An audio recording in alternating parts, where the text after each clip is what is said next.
Hello, welcome to QUT News. Hello.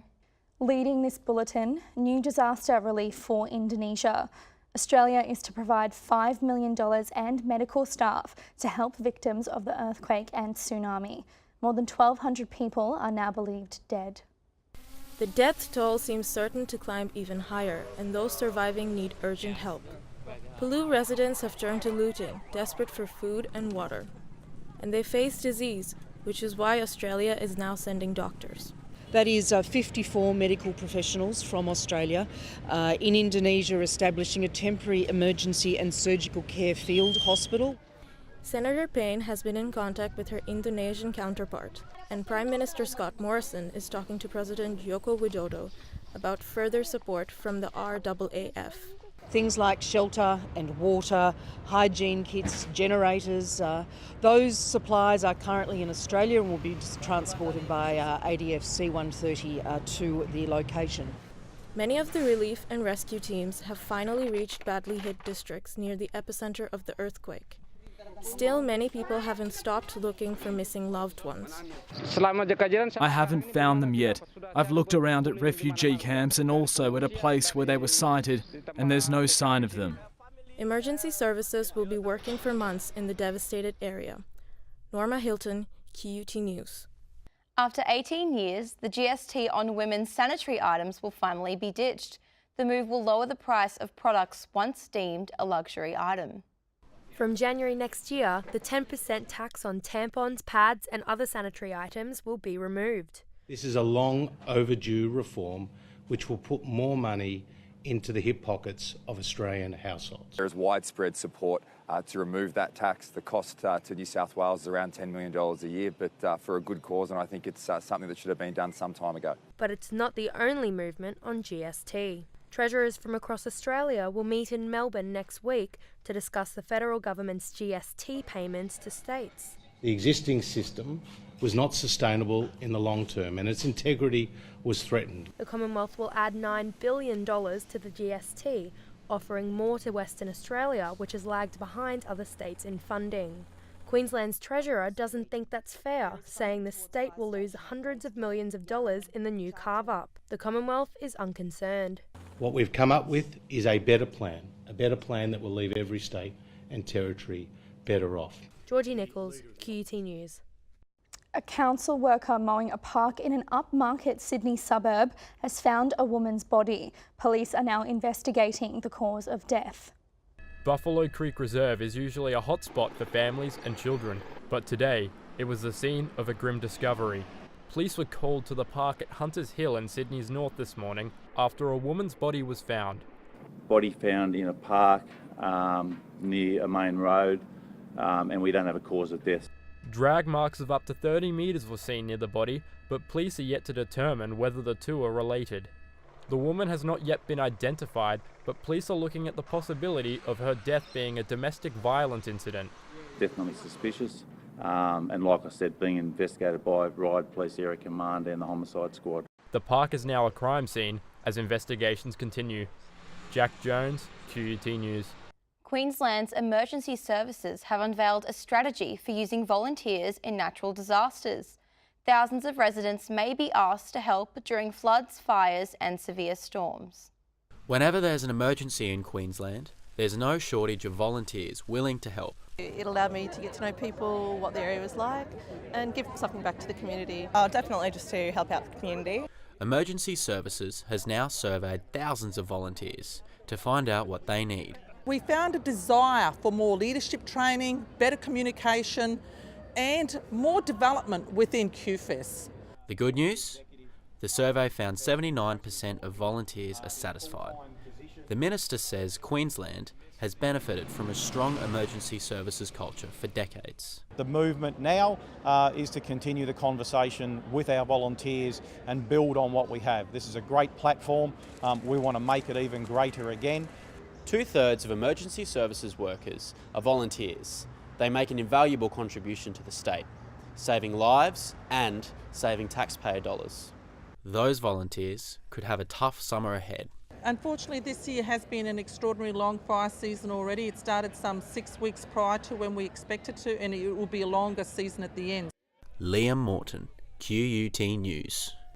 Gold Coast police have seized more fantasy and ice in their latest crackdown on illegal drugs. They intercepted a vehicle and then allegedly found the drugs, including liquid fantasy in a vodka bottle, after searching 2 occupants. A man and a woman have been charged with possessing drugs. This year, a special task force has stepped up its war on ice in a bid to curb its growing use. It's official. Brisbane's boxing superstar Jeff Horn will take on Anthony Mundine in a multi-million-dollar bout.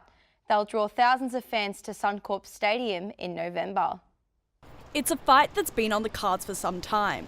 Jeff Horn's getting back into the ring, this time against Anthony Mundine. After months of toing and froing, Mundine finally agreed to take on the Brisbane favourite. But it may come with a hefty price tag.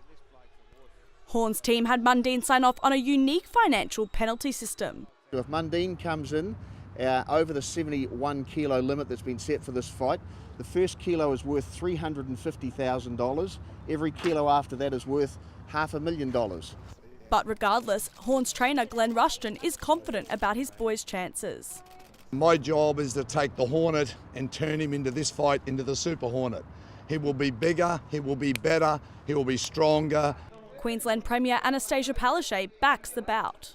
We want now Brisbane and South East Queensland to come out and support our local homegrown hero. The match is the result of a partnership between Suncorp and Tourism and Events Queensland. We are very confident that this will be yet another major event for Brisbane and for Queensland. Horn delivered a shock win against Manny Pacquiao last year at the same grounds. I think I enjoyed it a lot better fighting in a stadium atmosphere like this, and I can't wait to do it again. With thousands of fans expected to travel from interstate for the bout, organisers are predicting it to be a sellout, with 30,000 tickets set to be released next week. Claudine Blondeau, QUT News. There's good news for Brisbane's koala population. Brisbane City Council has confirmed more koalas are being found in gum trees across parts of the city boundaries. The numbers are in. There are more koalas thriving in more areas of Brisbane bushland than expected. And the great news is, out of the 20 sites that we monitored, 17 sites had koala activity. And 10 of those sites, so half of the sites, had high koala activity, which is a fantastic outcome.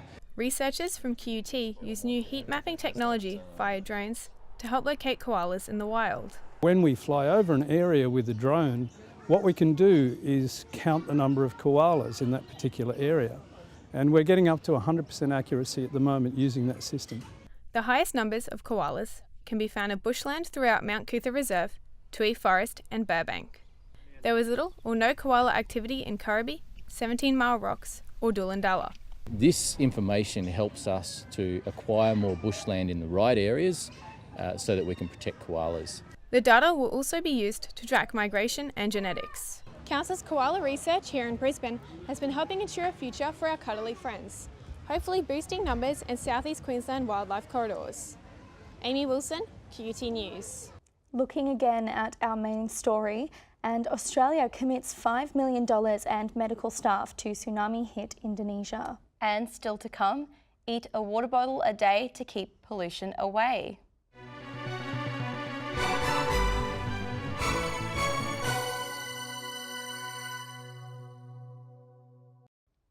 Three scientists have been awarded the Nobel Prize in Physics for breakthroughs in laser research. They include the first woman to win the award in more than 50 years and the oldest Nobel recipient ever. Donna Strickland from the Canadian University of Waterloo was woken up at 5 a.m. with the news. And so then they said to me, this is an important call from Sweden. You must stay on the line. Please stay on the line while we transfer the call. And then I stayed on the line for over 15 minutes because I am a rule follower. Strickland received the award for her breakthroughs in laser technology research. She's the first woman to receive a Nobel for Physics since 1963, and she shares her half of the award with French physicist Gerard Mourou. Mourou says there is a whole range of emotions taking place and that he learned he was winning the award only half an hour before the recipients were announced. The other half of the award was won by 96-year-old Arthur Ashkin. some guy said, what was the guy's name? Hansen. He says, I'm from the Nobel Committee. You won a Nobel Prize in Physics. Ashkin won the award for his optical tweezers. He had a major breakthrough in 1987 when he was able to grab living bacteria without harming them using his invention. Jack Jones, QUT News. Former British Foreign Minister Boris Johnson says there's still time for the government to ditch its current Brexit proposal, but the comments have made the Prime Minister angry. Boris Johnson has consistently been one of Theresa May's loudest critics, and now, just 6 months before the UK leaves the European Union, he's ramping up his verbal offensive. In a speech delivered at the Conservative Party conference, Johnson called upon the party to ditch the current plans for Brexit. This is the moment. This is the moment to do that. And there is time. This is the moment to chuck Chequers. Affectionately nicknamed Chequers, he said the proposal is not pragmatic and is politically and economically dangerous. My fellow Conservatives, this is not democracy. That is not what we voted for. Well, there are one or two things that Boris said that I am cross about. He wanted to tear up our guarantee to the people of Northern Ireland. Johnson's speech was seen by many as a veiled leadership pitch, but May refused to comment on the likelihood of one day seeing Johnson as Prime Minister. This is not about the jobs of politicians. This is about the jobs of people out there in our country. Meanwhile, EU supporters in Britain continue to stage protests and demonstrations, this time hosting a funeral to commemorate the death of Brexit. James Hawes, QUT News. Thousands of Belgian workers are protesting government reforms. They're fighting plans to increase the retirement age and reduce pensions. They flooded the streets in red, green and blue, braving the rain to fight for fair retirement rights. They say the federal government's new scheme to increase the retirement age to 67 will make early retirement harder. This man says what the government is doing is indecent. It doesn't want to negotiate to get agreements. He says they're heading straight into a brick wall. The massive protests across Brussels, Wallonia and Flanders caused the closure of all public transport services. These women wear matching shirts that say, "Gang of Angry Old People." All the measures that our government takes take away all the alternatives to slow down or take it easy. The union is calling for the government to listen to them and reassess the new pension scheme. Laura Lavelle, QUT News. The Duchess of Cambridge, Kate Middleton, has made her first solo outing since the birth of Prince Louis. She visited a London wildlife garden where she was met and hugged by school children. The garden gives kids a chance to engage with nature, helping their physical and mental well-being.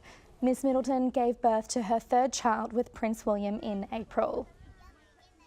US First Lady Melania Trump is also stepping out on her own, visiting Ghana in Africa. She met the country's First Lady for tea at the presidential palace before visiting a local hospital. It's the first stop of a trip to Kenya, Malawi and Egypt. She's expected to promote more children's activities as part of her Be Best campaign. An edible substitute to water bottles could be the answer to plastic pollution. They're already popular at marathons. The Oho balls, which look like transparent bubbles, have a membrane made of plant and seaweed extracts. It's hygienic and costs £1 British penny per unit to make. And if they're thrown away, they decompose within 4 to 6 weeks. London-based company Skipping Rocks Lab created the bubbles to reduce plastic waste at marathons each year, where as many as 52,000 plastic bottles are thrown away at each event. And the creators of the Oho balls say they could be a solution to this. Fantastic, plastic free, little energy bubble burst in your mouth. Bizarre, but such a brilliant idea that I think so long as you know what to expect, it's fantastic. Really good idea. Really like removing the bottles from the race because you just take a couple of sips and then you throw it away. The bubbles are being tested out at more marathons after being successful in London and San Francisco. Norma Hilton, QUT News. Chanel has stolen the show at the finale of Paris Fashion Week. It unveiled a beach-themed collection for next spring. Life's a beach for Chanel. Known for their elaborate catwalk displays, Chanel didn't disappoint, creating an entire ocean complete with waves lapping along a sandy shore right inside the historical Grand Palais. Designs included the French couture house's trademark tweed suits and sun hats. French actress and singer Vanessa Paradis and US musician Pharrell Williams sat front row to experience the show firsthand, including lifeguards and a full boardwalk.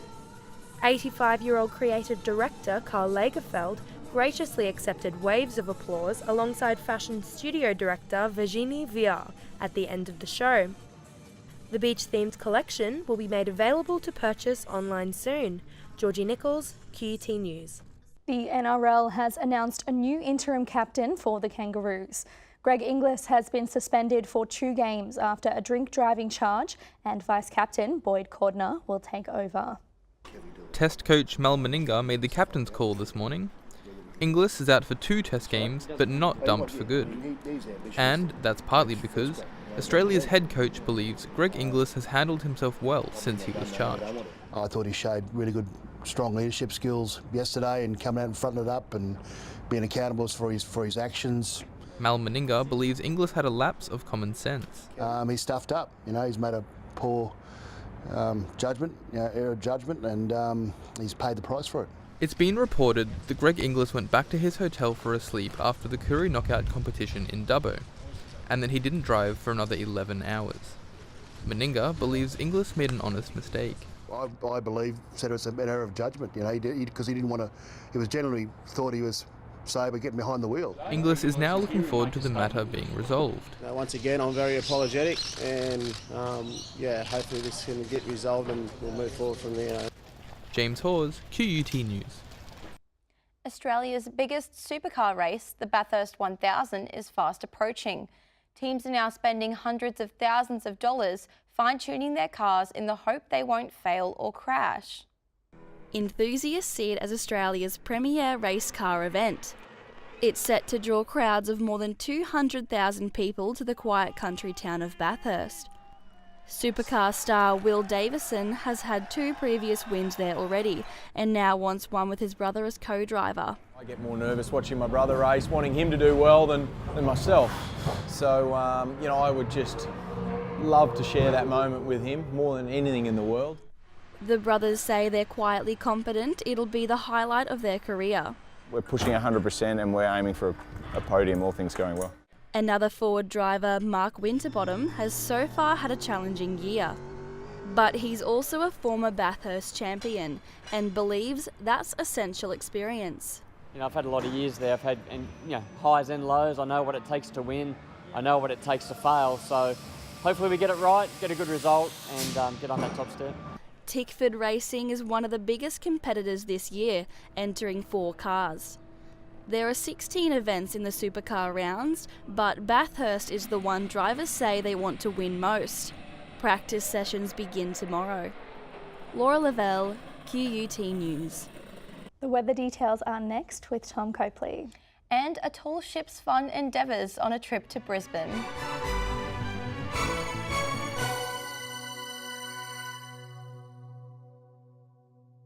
Hello, time to take a look at the weather. Well, is sunshine in store for the River City? I'll let you know in just a moment. But first, let's take a look at temperatures around the southeast today. A mostly sunny day in Brisbane, only a few clouds floating around. Slightly cooler conditions on both coasts, but Ipswich was treated to a sunny day, reaching 28 degrees after a chilly overnight low of 6. Around the nation tomorrow, it's looking like a wet one. Showers and a top of 19 for Sydney. Similar conditions in all the southern states with clouds and cool temperatures. And a storm could roll into Perth, while Darwin will defy the trend with a balmy top of 34. Most Queenslanders can also look forward to a warm Thursday. Cairns is expected to hit 30 degrees. Townsville and Mackay are in for similar weather. On Moreton Bay tomorrow, winds will be about 10 knots with seas around 1 metre. If you're heading out on the bay for sunrise, you'll need to be there by 5:24, and the sun will go down just before 10 to 6. The Gold Coast will be partly cloudy with a top of 25 tomorrow, but the sunny coast will live up to its name with lots of sunshine and a degree warmer. Brisbane might get the odd shower in coming days, partly cloudy with a top of 27. Slightly cooler conditions on Friday and Saturday, with showers heading into the weekend. That's the weather for now. Back to you in the studio. The Young Endeavour, a tall mast sailing ship, has docked in Brisbane. 26 lucky trainees disembarked after the experience of their lives. The Young Endeavour has been sailing the high seas for 30 years, providing challenging voyages and incredible memories for adventurous young Australians. Think of new ways, made me get everyone's strengths and weaknesses together and build on that as well. 17-year-old Nicole says it wasn't all smooth sailing. Yeah, there were definitely some challenges. We got put in charge of the ship for 24 hours, so that was definitely a challenge. The crew's parents are all on board. It was an opportunity for her to do something outside of her comfort zone. Oh, it's wonderful having him back and hearing all his marvellous stories that he's had on the holidays. So, yeah, he's really loved every minute and I'm glad it's made him really happy. The ship's captain says this latest 11-day voyage was successful. Predominantly younger group, so I think 80% of the crew was under 18, but they performed extremely well. They gelled quite quickly once they got over their seasickness. Programs like Young Endeavour provide people with an opportunity most of us don't have access to. Many of the selected crew had never sailed before, but they still managed to get involved. 17-year-old Taylor recommends the trip. It's an amazing experience, go do it, yeah. The ship sets sail again in a few days with a new crew. The Young Endeavour is now taking entries in its 2019 ballot online. 1, 2, 3, Young Endeavour! Alice Leggett, QUT News. That brings you up to date with QUT News. Goodbye for now.